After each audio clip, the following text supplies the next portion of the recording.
டாடா பஞ்சுக்கு இன்றைக்கி மஸ்ட்டு இந்த அக்சசரிஸ் போட்டே ஆகணும் அப்படின்ற மாதிரி அக்சசரிஸ் போட போகிறேன். ஒரு கடைக்கு வந்துட்டேன். ஃபஸ்ட்டு ஃப்ளோர் மேட் வந்து போட சொன்னேன்.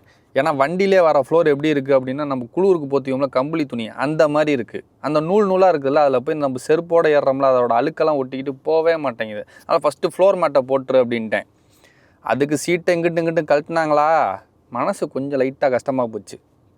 புது வண்டியில் அப்புறம் உடனே ஃப்ளோர் மேட்டு போட்டதுக்கப்புறம் என்ன பண்ணேன், நூடுல்ஸ் மேட்டு மேலே போட சொன்னேன். ஏன்னா நான் வண்டியை வந்து பார்த்திங்கன்னா செருப்பு போட்டு ஓட்ட மாட்டேன், செருப்பை கழட்டிட்டு ஓட்டுவேன். எனக்கு கீழே நரன்னு அந்த மண்ணு குத்தக்கூடாது காலில், குதிகாலில். இந்த நூடுல்ஸ் மேட்டு போட்டோன்னா அது குத்தாதா, அதனால் அந்த மேட்டை போட சொல்லிட்டேன்.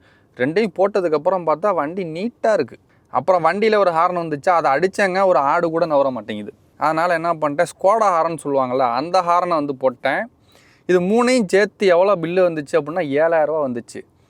இந்த வண்டின்னு இல்லை, எந்த வண்டியாக இருந்தாலும் ஃபுல் ஃப்ளோர் மேட்டு வந்து போட்டுருங்க, நூடுல்ஸ் மேட்டு போட்டுருங்க. இது மஸ்ட்டு.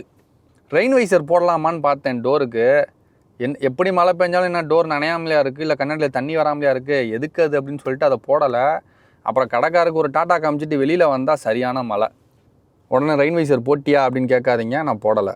நிறையா வண்டிக்கு பார்த்தேன், அது நல்லாவே இல்லை.